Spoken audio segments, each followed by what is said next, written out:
Alors, parlons un peu des coûts invisibles du protectionnisme. Alors, le protectionnisme vise très souvent, très souvent, à protéger les producteurs domestiques de la concurrence internationale. Ça peut être vu comme étant intéressant parce qu'on garde un secteur d'activité qui nous est cher ou quelque chose comme ça, OK?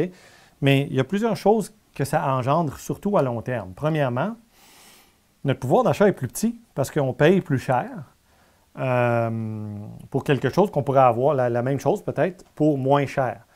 Ensuite, on a l'illusion que ça fait perdre des emplois. Or, les économies qui sont très ouvertes, qui font beaucoup de commerce international, n'ont pas de problème de chômage. Il n'y en a juste pas. Et donc ça, c'est des mythes. C'est des mythes. Si vous regardez, il y a des études économétriques là, très bien faites là-dessus. Et le commerce international n'est pas coupable de pertes massives d'emplois. Il est coupable de certaines personnes. On est d'accord, il y a des perdants. Là.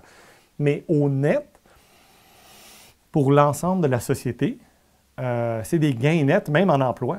OK, même en emploi.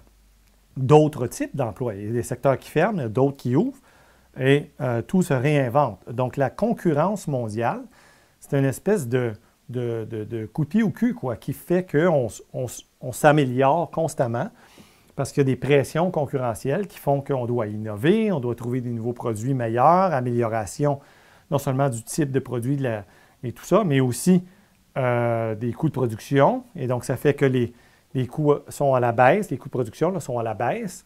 Et donc, les prix ont tendance à rester bas.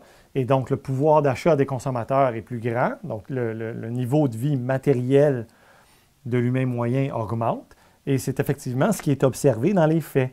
C'est-à-dire que depuis l'avènement de l'ouverture au commerce, tous les indicateurs montrent qu'il y a eu des gains considérables en termes de baisse de pauvreté, etc., etc. Okay? Donc, ça aide l'ensemble des parties. Mais le problème, c'est qu'il peut y avoir des perdants. T'sais. Et ces perdants-là, des fois, sont plus concentrés et bien organisés que la société dans son ensemble. Ça, c'est beaucoup plus un concept abstrait. T'sais.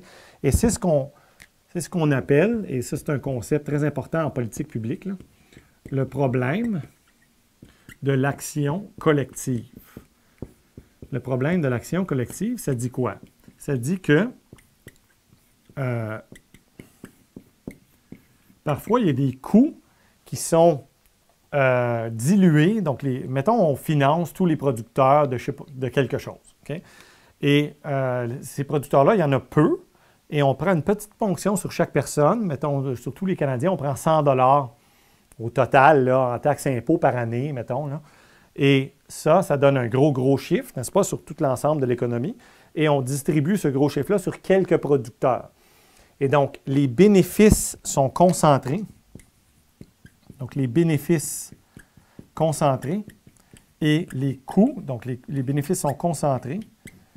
Et donc, eux, ils ont intérêt à avoir des lobbies et des groupes de pression qui influencent les politiques publiques en leur faveur, les politiciens, tout ça, n'est-ce pas? Donc, ce qui arrive, c'est qu'on a le problème de l'action collective, c'est que les bénéfices sont concentrés, les coûts sont dilués. Il y a peu de gros joueurs qui bénéficient de subventions, de protectionnisme, de toutes sortes de trucs. Okay? Donc, soit ils sont subventionnés directement ou ils reçoivent de la protection de la concurrence internationale. Donc, on bloque les importations, donc on garde les prix intérieurs artificiellement élevés, ce qui les protège de la concurrence mondiale. Ou bien, donc ces bénéfices-là qui vont à ces gens-là sont dilués sur l'ensemble de la société sous toutes sortes de formes. Donc, les prix sont plus élevés, on taxe plus qu'on devrait, etc. Et personne ne le voit vraiment parce que des millions de consommateurs qui payent 50 $ de plus en taxes et impôts sur l'ensemble d'une année, premièrement, ils ne s'en rendent pas compte. Et deuxièmement, même s'ils s'en rendaient compte, ça ne serait pas assez pour aller manifester devant les politiciens là, avec des affiches. Et ils sont difficiles à coordonner parce que c'est des millions de personnes, alors qu'eux, c'est des groupes qui peuvent concentrer et créer des lobbies, des groupes de pression, des groupes d'influence là, au niveau politique pour tirer les politiques dans leur faveur. Et donc, ça fait que ces politiques-là peuvent perdurer à travers le temps, créer des distorsions, créer beaucoup d'inefficience, mauvaise allocation de ressources, mauvaise allocation de d'efforts fiscaux, même des fois, des coûts trop élevés, des emplois qui ne devraient pas exister, le travail devrait être utilisé ailleurs.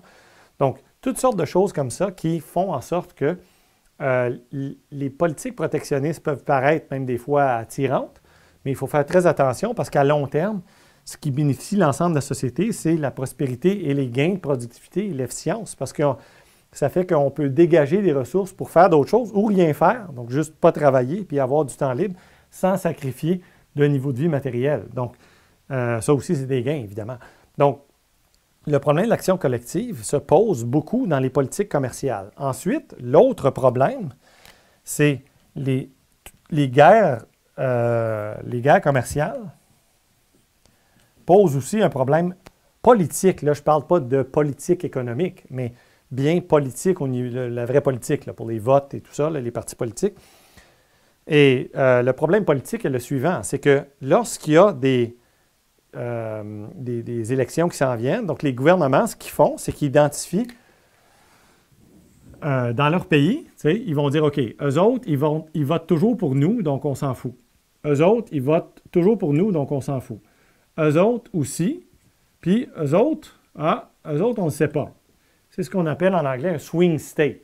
Les gens ici, cet État-là, cette province-là ou quelque chose comme ça, ils changent de parti, ils changent d'allégeance parce qu'il y a assez de gens là-dedans qui peuvent changer leur vote selon ce qu'ils décident du parti politique ou du représentant ou quelque chose comme ça. Et donc, ils vont peut-être, les politiciens de chacun des partis politiques, ils vont identifier, je veux que lui, aux prochaines élections, vote pour moi. Qu'est-ce qu'ils voudraient, eux? Ils voudraient du protectionnisme à leur industrie, je ne sais pas moi, leur industrie laitière, par exemple. On va mettre des tarifs douaniers sur les produits laitiers qui rentrent dans mon pays. Ou bien je vais les financer. Et donc là, je vais les gagner aux prochaines élections, puis ça va faire la différence, on va pouvoir gagner. Donc, ça crée des distorsions de ce genre-là, parce que finalement, là, je ne sais pas si vous remarquez, mais il n'y a aucune considération d'efficience ou de bonne allocation de ressources là-dedans. Là. Ce n'est que de la politique. C'est-à-dire que les politiciens vont identifier les régions qui peuvent faire la différence aux prochaines élections, puis là, ils vont vouloir les gagner.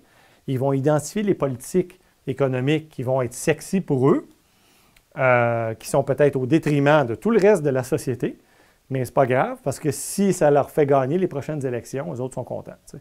Et donc, la politique des politiques commerciales est beaucoup plus importante que les considérations d'efficience, puis de gain de productivité, puis de niveau de vie matériel à long terme. Les politiciens, surtout dans ces affaires-là, pensent très peu à ça.